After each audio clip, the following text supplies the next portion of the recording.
বাড়িতে বানিয়েছিলাম পাকা আমের মিষ্টি। আর এই মিষ্টিটা যদি তোমরাও বানাতে চাও এরকমভাবে, অবশ্যই ভিডিওটা স্কিপ না করে পুরোটা দেখার অনুরোধ রইল। হে এভরিওয়ান, কেমন আছো সবাই? আশা করছি সবাই খুব ভালো আছো। আমিও কিন্তু ভালো আছি, কারণ আজকে তো একটা বিশেষ দিন, জামাই ষষ্ঠী। মনটা একদমই ভালো না, কিন্তু কি করব, যেটা কাজ তো করতেই হবে।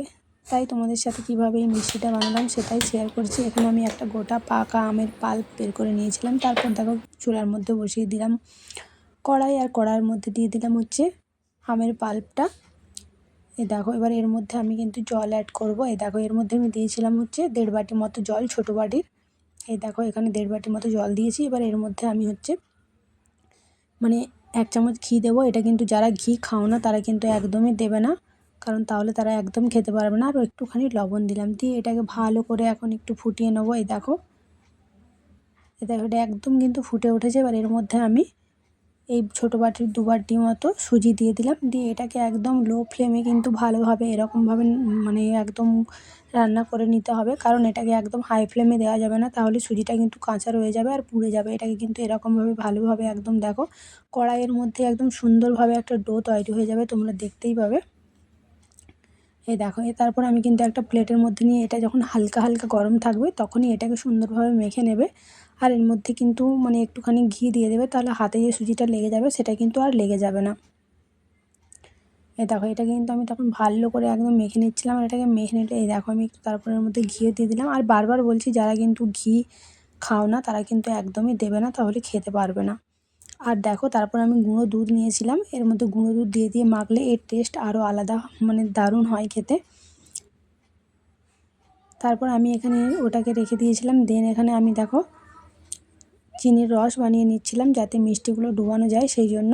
এই দেখো, এখানে নিয়েছিলাম 1 বাটি জল, আর দেখলেই তো তোমরা কোন বাটিটা জল দিয়েছি। আর তার মধ্যে দিয়েছিলাম 2 বাটি চিনি। দিয়ে এটাকে ভালো যতক্ষণ না ফুটে যায় আর চিনিটা গলে যায় ততক্ষণে দেখো এটা কিন্তু ফুটে গেছে। এটা কিন্তু একদমই রেডি হয়ে গেছে। এটাকে এবার নামিয়ে সাইডে রেখে দেবো। আর এদিকে কিন্তু আমি মিষ্টিগুলো বানাচ্ছি।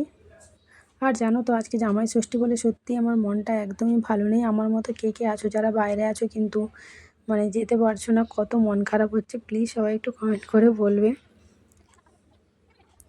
আর এদিকে আমি আর মেয়ে দেখো, এদিকে কিন্তু মিষ্টিগুলো একদম বানানোর জন্য রেডি, বানিয়েই ফেলেছি। আর এটা কিন্তু অনেক তাড়াতাড়ি বানানো হয়ে যায়। যারা ভাবছো যে অনেক কঠিন, কিন্তু সবাইকে বলবো একবার অবশ্যই বাড়িতে ট্রাই করো। দেখো, এদিকে কিন্তু সব মিষ্টি বানানো আমার কমপ্লিট হয়ে গেছে। এবার এটাকে তেলের মধ্যে ফ্রাই করে নেব। তার জন্য আমি কড়াই আবার বসিয়ে দিয়েছি আর দিয়ে দিলাম তেল। আর এটাকে কিন্তু একদম হাই ফ্লেম থাকবে, কিন্তু তেল একদম হালকা গরম থাকবে, সেরকমই এই মিষ্টিগুলোকে ছাড়তে হবে।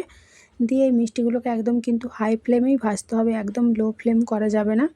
আর যারা কিন্তু আম খেতে ভালোবাসো, পাকা আমের কোনো কিছু, তারাই এটা খেতে পারবে, কারণ আমি পাকা আমের কোনো জিনিসই খেতে পারি না, যেমন বলো সেই মাজা বা কোনো কিছু। এই জন্য মিষ্টিটা একটু অন্যরকম স্বাদ। তাই সবাইকে বলবো, অবশ্যই যদি অন্যরকমভাবে কোনো জিনিস ট্রাই করতে চাও, মিষ্টিটা অবশ্যই বানিয়ে দেখতে পারো। আর মিষ্টিটা দেখো কত সুন্দর হয়ে গেছে, দেখো পুরো ভাজা হয়ে কত সুন্দর। দেখো, আমি দিয়ে দিয়েছি মিষ্টির রসের মধ্যে। আর আমার এই ভিডিওগুলো যদি তোমাদের ভালো লাগে, অবশ্যই লাইক কমেন্ট শেয়ার করো, চ্যানেলটা ফলো করো, সবাই পাশে থেকো। প্লিজ আমাদেরকে সাপোর্ট করো, কারণ তোমরা পাশে থাকলে তবেই একটু আমি এগোতে পারবো। দেন দেখো, এখানে কিন্তু মিষ্টিটা একদম পুরো রসে ডুবে গেছে, পুরো দারুণ হয়েছে সত্যি কথা বলতে খেতে। এই দেখো মিষ্টিটা কতটা জুসি হয়েছে, দেখো তোমরা, ভেতরে পুরো রসটা ঢুকে গেছে, খুব সুন্দর হয়েছে। অবশ্যই বলবো তোমরা একবার করে বাড়িতে ট্রাই করো। আর এদিকে কিন্তু আমি স্টোরও করে নিয়েছি ফ্রিজে রাখার জন্য। সবাই ভালো থাকবে, টাটা।